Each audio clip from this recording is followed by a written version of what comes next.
the Right Honorable Raila Odinga. Ladies and gentlemen, having listened to Baba, I now wish to make the following concluding remarks. Indeed, despite the world becoming more fragmented and competitive, Kenya believes that multipolarity presents economic and geopolitical opportunities for Africa. Therefore, a whole of AU strategic approach to the emerging world will enable member states to project a common voice on global matters of consequence and enhance Africa's bargaining power for mutual benefit. And indeed, the Right Honorable Raila has summed this up. Therefore, for the continent to speak and act as one, the African Union Commission Chair the African Union will have to be more proactive and strategic in overcoming the persistent challenges that beset the African Union, namely funding shortages, logistical inadequacies, and the cyclic nature of conflicts. Additionally, the AU continues to grapple with cases of political instability and economic intricacies, weak international influence, and a new external influence driven by a new Cold War in the continent. As a continent, we therefore need to focus on dimensions that promote our unity and enhance sustainable development for the citizens of Africa.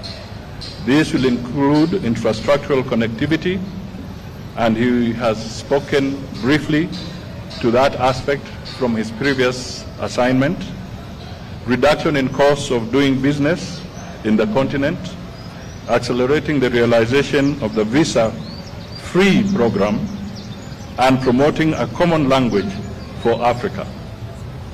Also important is environmental protection of the climate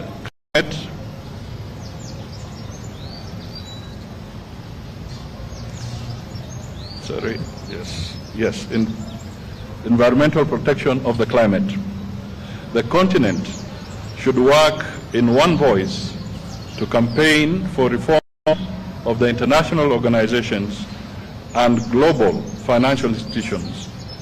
The AU should be represented on the strategic international institutions, including membership to co-decision-making organs of the UN.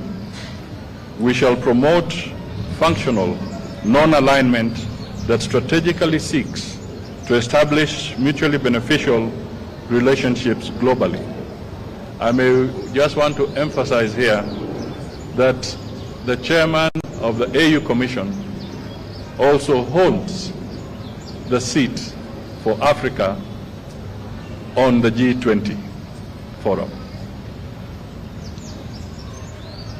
Ladies and gentlemen, the candidate, Honorable Raila Odinga, is a renowned champion of Think Africa above all.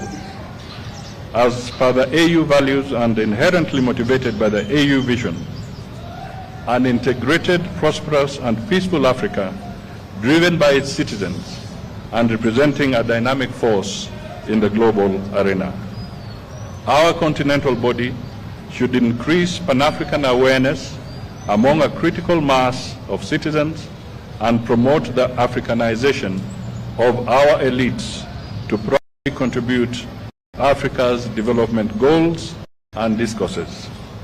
Kenya therefore envisions an AU that drives the continent beyond silencing the guns to achieving peace, sustainable peace, and security for collective prosperity.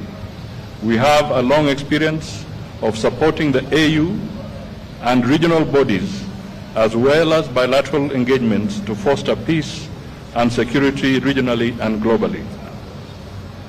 We envisage an AU that will give a greater voice to the continental crisis that have often become forgotten conflicts as other global crises elsewhere get huge humanitarian and political attention. As a government and a country, we wish the Right Honorable Raila Amolo Odinga God's speed in this noble endeavor for the continent. God bless Kenya and God bless Africa. Asanteni sana.